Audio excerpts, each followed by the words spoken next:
All right, guys, welcome back. Greg Rock here with BPM Institute, and I'm here with Matt Donovan and Kevin Vautrinot from Excellair, and we're diving into strategic learning and development. And Matt and Kevin wrote a great ebook that we're recommending. You'll see a link for it down to the Excellair website in the notes for this session, but it caught my eye, and we invited the guys to come and share some of the motivation for writing the book and to talk about some of the recommendations that they give.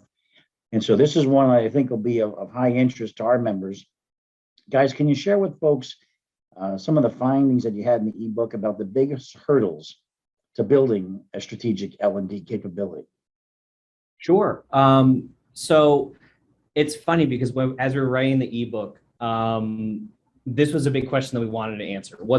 Why can't you just jump in, and why isn't it easy to build a strategic learning and development capability? And we thought for a while as we were writing this, the answer to that question was going to be lack of executive support or lack of executive buy-in.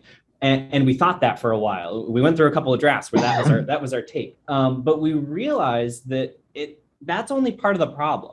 The biggest hurdle is the disconnect or miscommunication between strategic business leaders and L&D professionals. They're not always speaking the same language, and each side doesn't necessarily feel like the other side is hearing them or that they're getting through to the other side. Learning professionals will recognize this as it's really difficult to build executive buy-in. It's hard to convince leaders of the value of L&D. An L&D professional might hear me say that and they might think like, yeah, it really is hard for me to get executive support. Right. It's hard for me to get my leaders to understand the value of what I'm suggesting, of what I want to do. And I don't understand why. And then there's the other side of it, the business leaders. And business leaders, they often think, well, my L&D professionals, they're not telling me what the benefit to me really is. They don't understand the bigger picture that I'm trying to actually meet. And so it really comes into, they might hear, yes, learning professionals tend to be so focused on the narrow short-termism and making sure that the individual investment is paying off, that they fail to recognize, well, this is the strategy, this is where I'm going as a business, that they just kind of feel like it's not aligned well.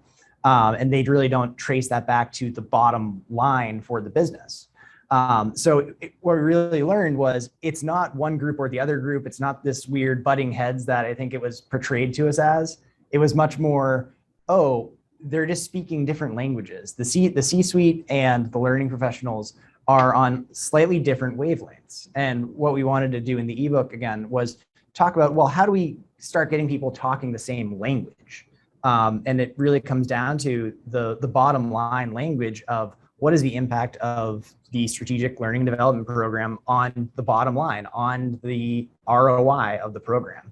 And so one of the first couple sentences in the ebook talks about how L&D is typically siloed into human resources. So if you've got L&D professionals siloed into a very specific part of the business and they're focusing narrowly on that, well, of course, they're not going to be able to describe the value of what they want to do in broader business terms. They can't connect what they want to do to direct business value because they don't have the same context for their work that the strategic business leaders do. So L&D professionals are already at a disadvantage trying to convince leaders, and leaders don't always connect the dots that the L&D professionals might have a hard time connecting those dots. And the solution really that we get into is you need to get them in the same room. You need to get them talking together. You need to involve the learning leaders, the L&D professionals, in the strategic conversations earlier and more often. And the interesting part for this, going back to the project that we were working on together that really spurred the creation of this ebook, is training and learning and development were really seen as this necessary evil that they had to tack on at the end of the project. And we said that can't be the case. That really, it seems almost perverse that they would say, we're just going to tack this on right at the end. So again, it comes back to they need to be involved right up front and understanding what that impact on the bottom line and the ROI is.